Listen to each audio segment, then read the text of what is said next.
Bed से रजाई गिरने के कारण सुबह 11:30 बजे मेरी नींद खुल गई और उठ के ही मैंने वर्कआउट करने का सोचा और मैंने वर्कआउट के नाम पर पर्दा हटाया, जिससे मेरा माइंड फ्रेश हो गया और मैंने सोचा क्यों ना आज कुछ अच्छा किया जाए। और मैं सीधा टॉयलेट के अंदर घुस गया और कुछ टाइम बाद मैंने देखा कि मेरा पजामा फट गया है और इसी निराशा के कारण मुझे बहुत तेज भूख लगी, जिससे मैं जंगलों में सब्जियां ढूंढने के लिए निकल गया। मैंने वहाँ कई प्रकार की सब्जियां देखी जिनको देखकर मैं काफ़ी खुश हुआ और मैं चाय पीकर और बालों में सरसों का तेल लगाकर लाइब्रेरी के लिए निकल गया।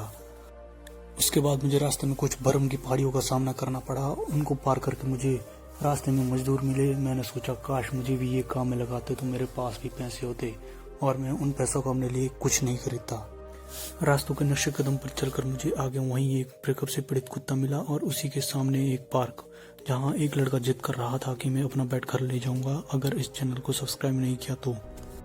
इस टेढ़े घर के मकान मालिक ने मुझे बताया कि ग्रूट अब देहरादून में रहता है और मैं ग्रूट को ढूंढने के लिए निकल गया और कुछ दूर चलकर मुझे ग्रूट का घर मिल गया। लेकिन मुझे पता चला कि ग्रूट अभी घर में नहीं है, वो किसी काम से बाहर गया है। उसके बाद मेरे पैर लाइब्रेरी में पड़े और लाइब्रेरी में ज़बरदस्त एंट्री के बाद मुझे सुसु आई और मैं टॉयलेट की तरफ निकल गया।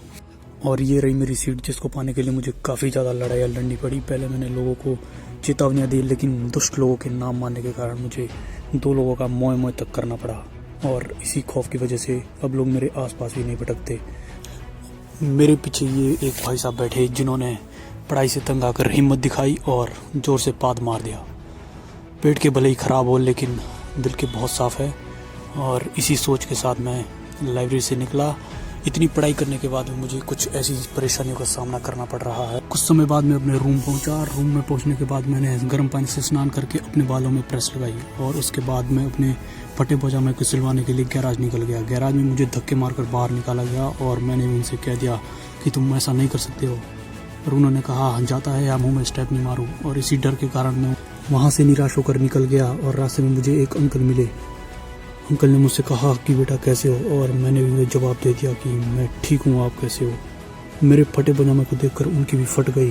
पजामा इतना ज़्यादा फाड़ दिया था कि उन्होंने सिलने से मना कर दिया और इसी निराशा के साथ मैं वहाँ से भी निकल गया और मैं अपने घर की ओर चल दिया। अगर आपको मेरी परेशानी पसंद आई तो चैनल को सब्सक्राइब कर देना, वीडियो को